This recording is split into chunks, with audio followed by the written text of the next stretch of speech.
Agora a gente está vendo um movimento oposto, né? Tá sendo feita todas as novas tecnologias que estão automatizando tantos novos trabalhos que a mão de obra desqualificada, que infelizmente é a maioria aqui do Brasil, está se tornando cada vez mais desnecessária e menos lucrativa, né? E aí como que resolve isso? É pouco questionável essa tese aí, porque tem muita mão de obra barata sustentando grandes empresas multimilionárias. Claro, ainda existe. Veja o entregador de pizza, de aplicativo. E quando inventaram o carro automático? Um drone que entrega as coisas, entendeu? Ah, mas é um investimento muito grande isso aí. Bom, a tecnologia já está sendo desenvolvida e Não, tecnologia eu não duvido tem. que logo, logo vai ser implementado. Por exemplo, o Brasil é meio atrasado nesse sentido. A gente demora para se adaptar a novas tecnologias. Mas se for lá nos Estados Unidos ou na Europa agora, em qualquer mercado, você vai ter o caixa automático. Você vai no posto de gasolina nos Estados Unidos, faz décadas que eles não têm alguém ali, entendeu? Então... Mas não é tudo assim, né? Não é tudo assim, mas com o avanço da tecnologia, a probabilidade que vão ser substituídos os trabalhos não qualificados é grande, assim. Porque eu acredito, claro, que novos trabalhos vão ser formados a partir das inovações tecnológicas, mas esses novos trabalhos vão ser trabalhos qualificados, daqueles que sabem operar com essa nova tecnologia e podem ajudar na manutenção e no desenvolvimento dela. Não, Agora, e tem muita mão de obra desqualificada que é importante para o capitalismo. por exemplo, assim, que, tipo, a partir do momento que a gente tem por exemplo, as fábricas. Antes a gente precisava de muitas milhares de pessoas em fábricas para fazer todo o processo de construção de carros, etc. Hoje em dia, tudo é automatizado. Você tem 1/10 das pessoas que teriam na fábrica ou no campo, que hoje também usa muitos tratores, e os tratores daqui a pouco vão ser automáticos. Não é tanto assim como você está pensando, não. Isso é mais uma espécie de uma fantasia futurista. Bom, é que se você for olhar uma fábrica da Tesla, você vai ver que todo o processo que eles eram alguém fazendo.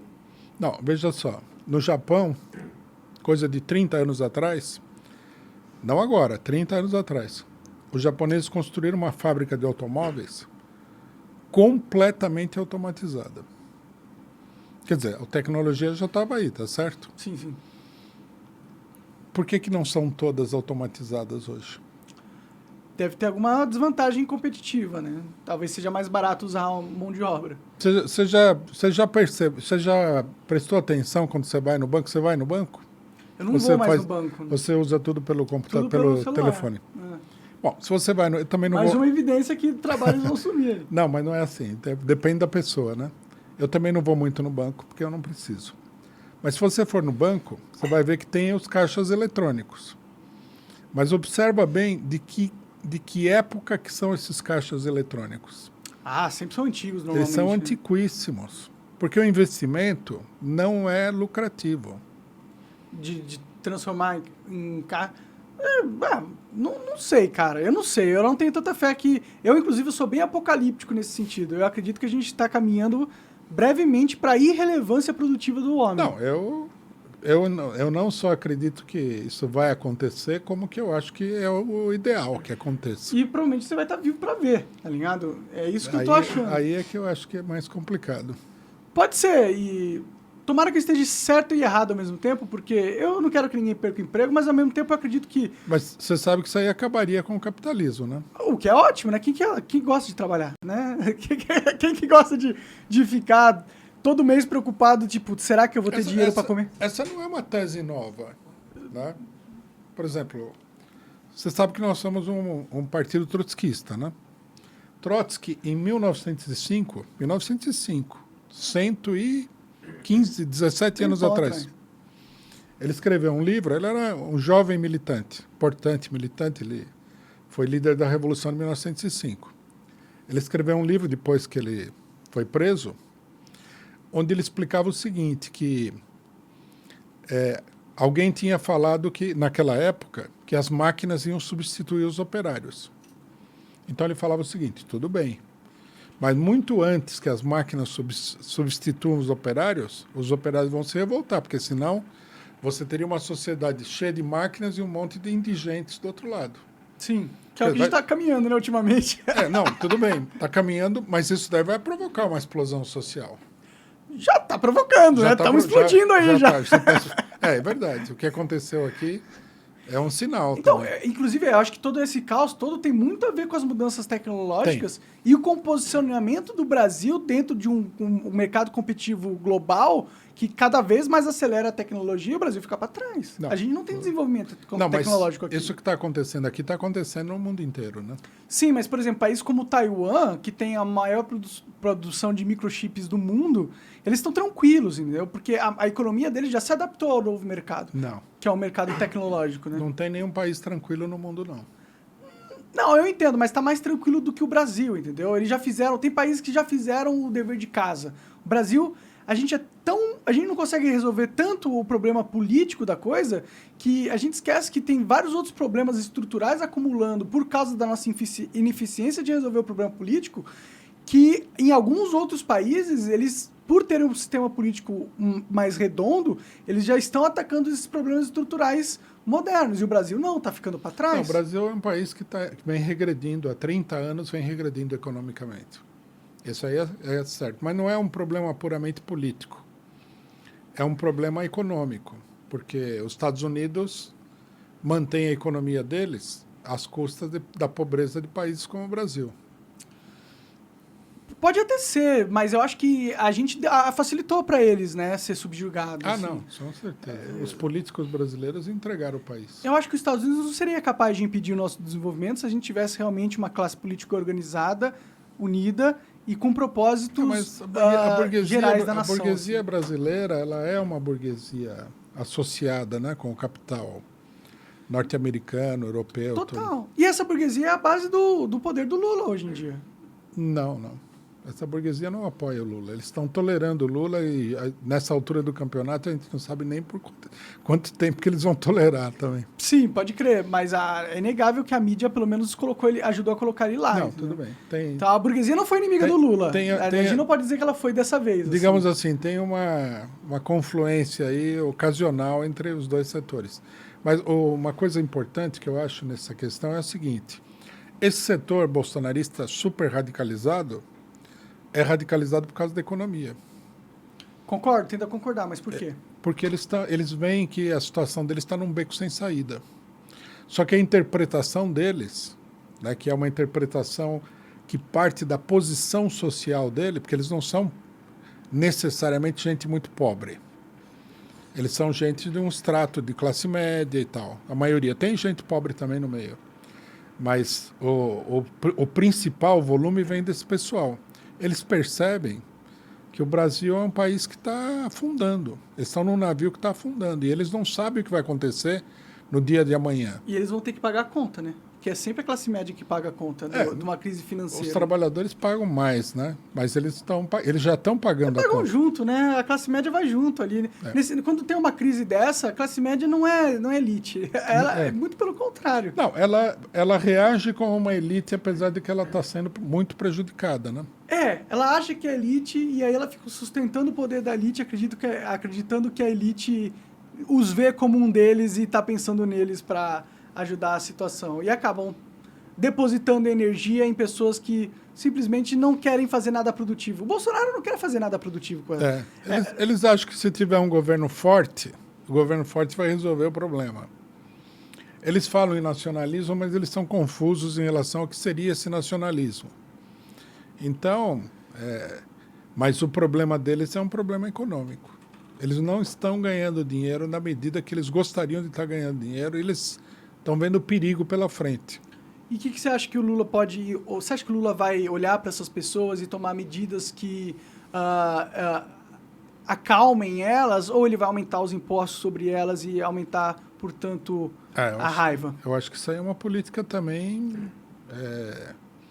se não é uma política suicida, é uma política muito arriscada. Teria que dar uma... Ele está indo nesse lado, ele está indo do lado de aumentar imposto. Não necessariamente. Ele até agora não falou de aumentar imposto. Ele queria acabar com a redução de ICMS da gasolina. Não, ele não. Isso foi o Haddad que falou.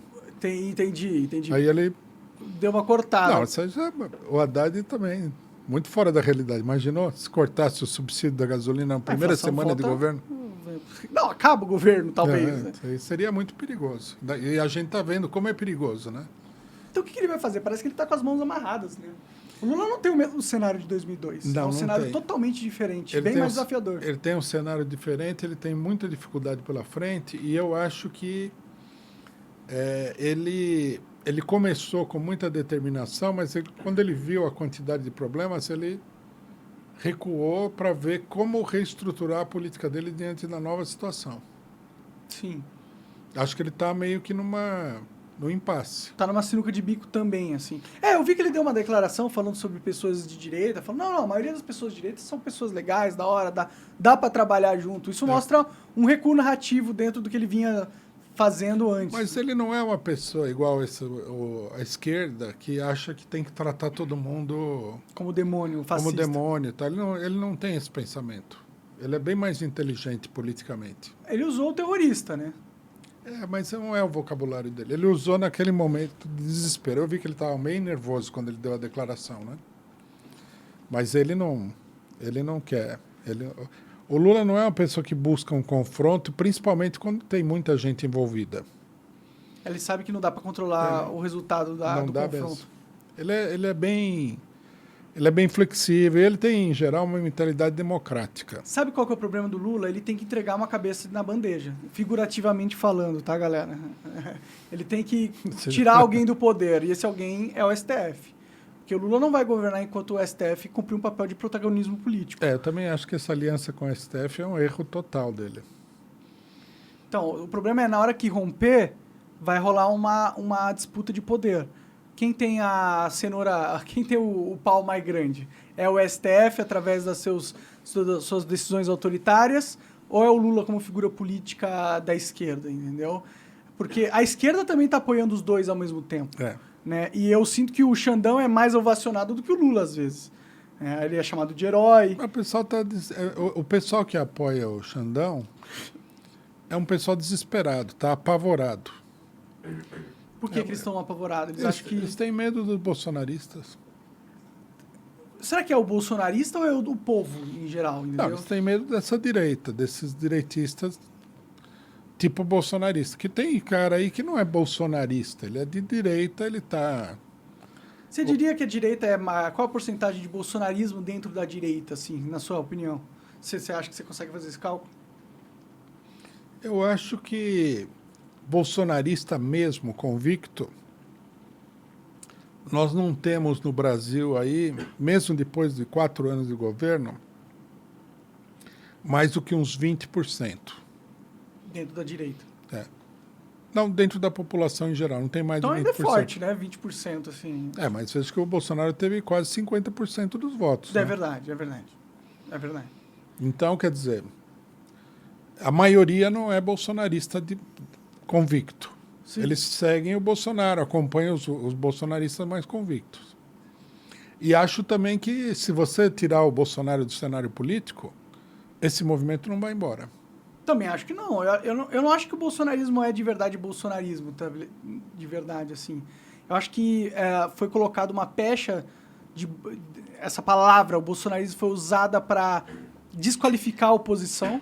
Então, qualquer pessoa que vire oposição é taxada de bolsonarista. Eu já fui taxado de bolsonarista, mesmo Até eu já fui chamado de bolsonarista. Então, mesmo nós nunca temos apoiado o Bolsonaro em si, e eu já tendo falado mal do Bolsonaro durante 4 anos várias vezes, eu inclusive chamei ele de burro na frente do filho dele.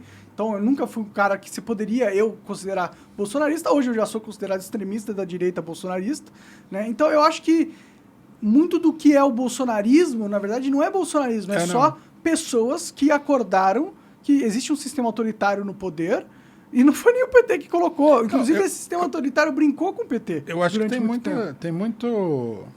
Existe como se diz, né? Tem uma expressão, caldo de cultura. Uma coisa que vai se criando e que vai alimentando isso daí. Eu acho que tem muita coisa envolvida. Eu acho que tem problemas morais, tem uma parte da população que é conservadora, começa a ver os exageros do pessoal identitário. Tem muito trabalhador que acha que o negócio não vai para lugar nenhum, e não vai mesmo. O Brasil está parado, o Lula não resolveu, também o Bolsonaro não resolveu, mas...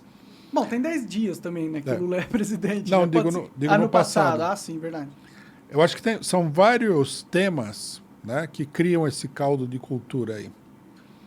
E eu acho que é um erro da esquerda brasileira, um erro muito grave, eles considerarem que isso daí é um grupo isolado de malucos. O pessoal que ocupou os prédios lá na Praça dos Três Poderes pode ter muito maluco no meio. O pessoal pode ser uma minoria que vai fazer essas coisas, mas eles não estão isolados. Há um número muito grande de pessoas em volta. Sim, que não são radicais, né? Tipo... Que não fariam o que aconteceu lá. E que nem apoiam e tal, mas que também eles precisam de uma solução pro impasse do sistema, né? A verdade é que todo mundo enxerga que o sistema entrou num impasse. Ninguém sabe quem manda mais. Você tem o Alexandre de Moraes... Porque a partir do momento que a Constituição não manda mais, que foi o que o Alexandre fez com o país, rola-se uma crise de poder, um vácuo. Se a Constituição não é mais o guia das relações políticas no Brasil, o que guia? Guia a lei do mais forte. E quando a gente está O Alexandre de Moraes, ele está dando uma grande contribuição para o país entrar em erupção aqui. E por que nada é feito com ele? Por que ele é aplaudido, né? Essa é a questão, assim. É o medo. O pessoal tem medo. Pode crer. Não, tem os interesseiros. Tem um pessoal que, logicamente, o Lula ganhou a eleição. Não dá nem... Quando o Bolsonaro ganhou a eleição, quando qualquer pessoa ganhou a eleição, isso atrai uma quantidade, pode não ser a maioria, às vezes é a maioria. Mas no caso do PT não é a maioria. Atrai uma quantidade de oportunistas que querem surfar essa onda aí. Então tem esse pessoal que dá muita pilha na política meio aloprada de confronto desnecessário. Uhum. E aí você tem o pessoal que é assustado, que tem medo.